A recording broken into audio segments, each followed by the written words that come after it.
આજના આ 15મી ઓગસ્ટ ના પાવન પર્વ નિમિત્તે આ શાળામાં ઉપસ્થિત આપણા ગામના ખાસ નાગરિક તાલુકા સદસ્ય શ્રી જનુભાઈ તેમજ આ ગામના વડીલ અને માજી સરપંચ શ્રી કંચન કાકા, માજી સરપંચ રમેશભાઈ તેમજ આપણા શાળાના અને આપણા ગામના સિયાસી શ્રી રમેશ સાહેબ તેમજ આપણી શાળાના શાળા સ્ટાફ, એસએમસી સભ્યો, ગામના વાલીઓ, વિદ્યાર્થી ભાઈઓ અને બહેનો, સૌને 15મી ઓગસ્ટ નિમિત્તે શુભેચ્છાઓ.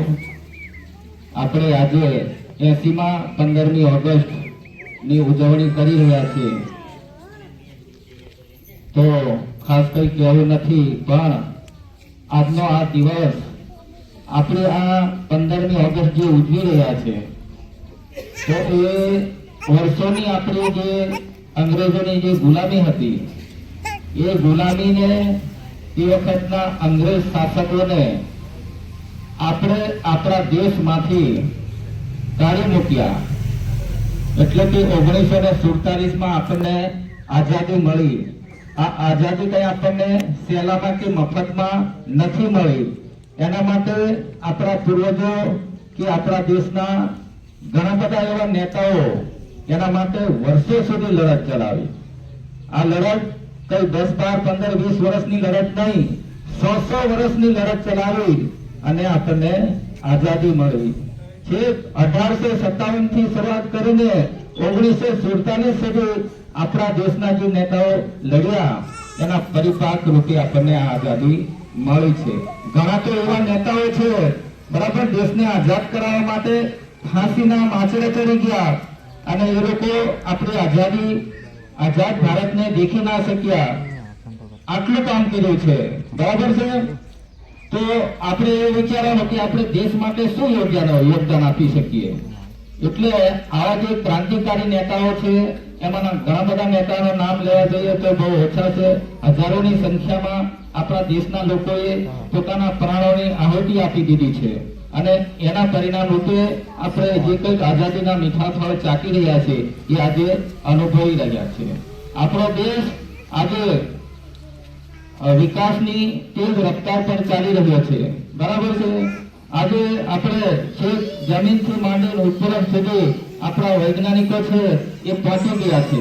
એ આપણા દેશના જ છે. બરાબર છે. એટલે આઝાદી કર્યા પછી આપણે ઘણો બધો વિકાસ કરી શક્યા છીએ.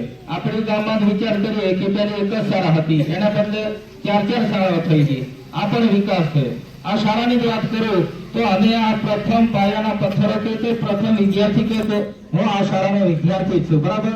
અને આ શાળામાં જ્યારે જ્યારે આવું છું ત્યારે એક વિદ્યાર્થી બનીને આવ્યો છું, નથી કે હું કોઈ વડીલ કે કોઈ નાગરિક બનીને આવતો. એટલે આ પણ એક ગૌરવ છે. હવે એ શાળા પહેલી ક્યાં હતી અને આજે ક્યાં છે. બરાબર છે. આ પણ એક ગૌરવ લેવા જેવી બાબત છે. આજે વાત કરીએ તો આપણી શાળામાં ખાસ કરીને વાત કરીએ જે કેતનભાઈ અંગ્રેજીમાં વક્તવ્ય આપ્યું એને જે તૈયારી કરાવી છે એ શિક્ષકોને પણ મારે ખૂબ ખૂબ અભિનંદન છે. કેમ કે એ છોકરાને હું ખાસ જાણું છું. જે છોકરા ભાગેલો હોય છે એમાંનો ભાગેલો વિદ્યાર્થી છે અને એ જ વિદ્યાર્થી જો આજે ઇંગ્લિશમાં બોલી શકતો હોય તો ખરેખર શિક્ષકોને આપણે અભિનંદન પાઠવવા જોઈએ. બરાબર છે. તો છોકરાઓ પણ દેશભક્તિના ખૂબ સારા એવા ગીતો ગાયા છે. દેશના જે નેતાઓ છે એમના વિશે પણ જોરદાર વક્તવ્ય આવ્યું છે અને છોકરા ખરેખર બોલતા થયા છે. પહેલું તો જે બોલતા થયા છે સ્ટેજ પર આવે છે એ જ મોટી વાત છે. બરાબર છે. એટલે અગાઉના વક્તાઓ પણ આપણને ખાસ કરીને શિક્ષણના ભાર પર ખાસ વાત પર મૂકી છે. જનુભાઈ હોય, માજી સરપંચ રમેશભાઈ હોય, શેંગાભાઈ હોય, એ ખાસ કરીને જે શિક્ષણની વાત કરી છે એ વાતને ખરેખર આપણે બધાએ શિરોધાર્ય કરીને આપણું બાળક પહેલું તો વાલીને મારે એમ કહેવું છે બાળકના પહેલા શિક્ષક તમે વાલી અને પછી જ શાળાના શિક્ષક છે. બરાબર છે. એટલે બાળકને બે બાજુથી શિક્ષણ મળશે તો જોઈએ એવી પ્રગતિ કરી શકશે. નહીં કે શાળાના શિક્ષકોને બાળકને સોંપી દઈએ અને આપણે જોઈએ એવું એ ભણી ગણી ભણશે. એટલે પહેલી વસ્તુ તો જેટલા વાલીઓ પણ અત્યારે પહેલી જનરેશનમાં એવું હતું કે ખૂબ ઓછા ભણેલા હતા, પણ અત્યારે મોટા ભાગના વાલીઓ પણ ભણેલા છે, થોડું ઘણું પણ ભણેલા છે. એટલે છોકરાઓને થોડું ઘણું શું આવડે છે આ બધું આપણે પણ શીખવવું પડશે.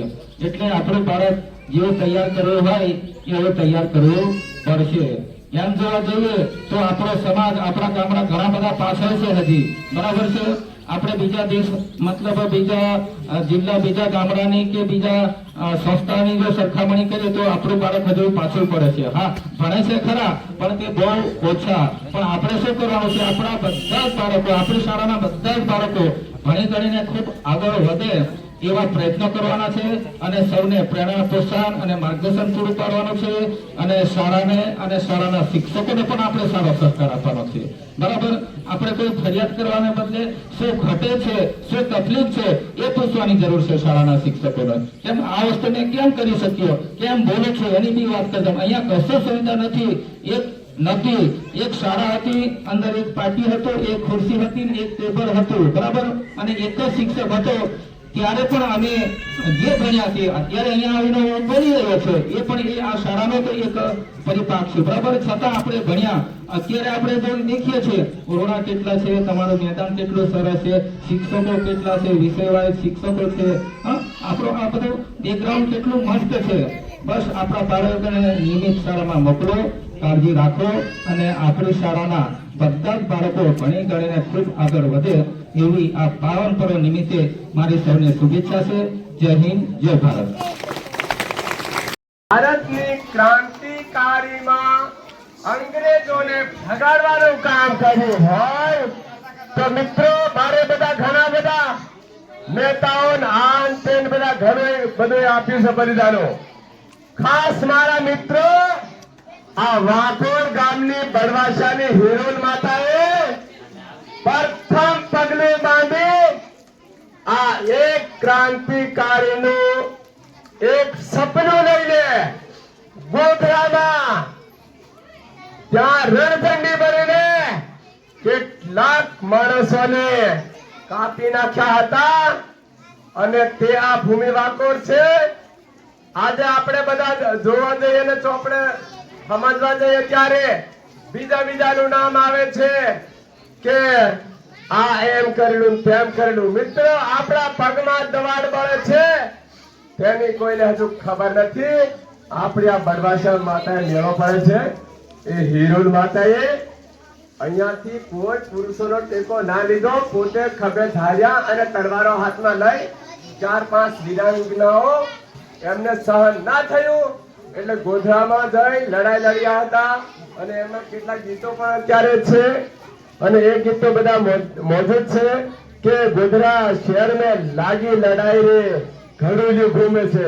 તો ઘડુલ્યું ઘૂમે મતલબમાં અત્યારે નવરાત્રી હોય ગમે તે હોય ત્યારે માથે ઘડો અને એ ઘડા પર સળગતી દીવાની જ્યોત લઈ અને માણસો ગરબા. અત્યારે બધું થોડી સિસ્ટમ બંધ થઈ ગઈ છે પણ ખાસ મારા મિત્રો આપણે આ ભારત દેશનું એક મૂળ પગથિયું કહીએ. અને જ્યારે ભારતને અંગ્રેજોને હાંકી કાઢવાનું કામ કર્યું હોય ત્યારે આપણા આ હિરોલ માતાએ કર્યું હતું મિત્રો. પછી બીજા બધા ચોપડે અને ફાંસીને માચડે. બાકી આ ભારતના સમાજને એ લોકો ખૂબ જાગૃત કર્યા તે બદલ ભગવાન બિરસા મુંડાને બી આજે યાદ કરીએ. આવા ઘણા બધા આવા ક્રાંતિકારી નેતાઓ છે જે લોકો આવી ગુલામીમાંથી આપણને બહાર લાવ્યા. તો આપણે બી ખાસ બધાને વિનંતી કરીએ કે આપણે બી એક જાગૃત નાગરિક બનીએ અને કોઈની ગુલામી કરવાની નથી.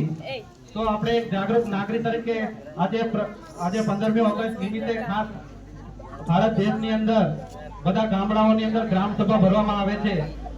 ખબર નથી આજે આપણા ગામની અંદર ગ્રામ સભા હોય મને નહીં ખબર, પણ ગ્રામ સભાની વાત નહીં કરી કાકાજી.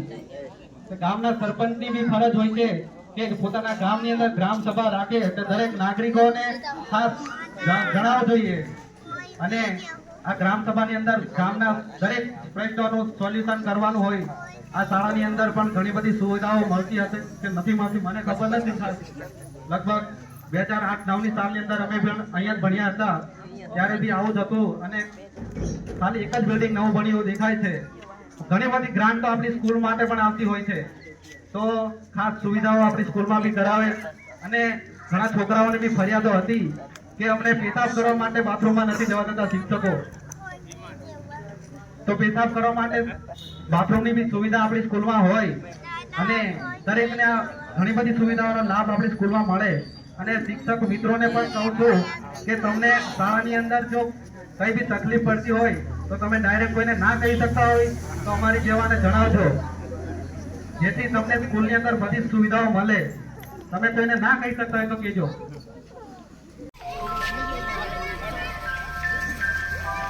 भारत माता की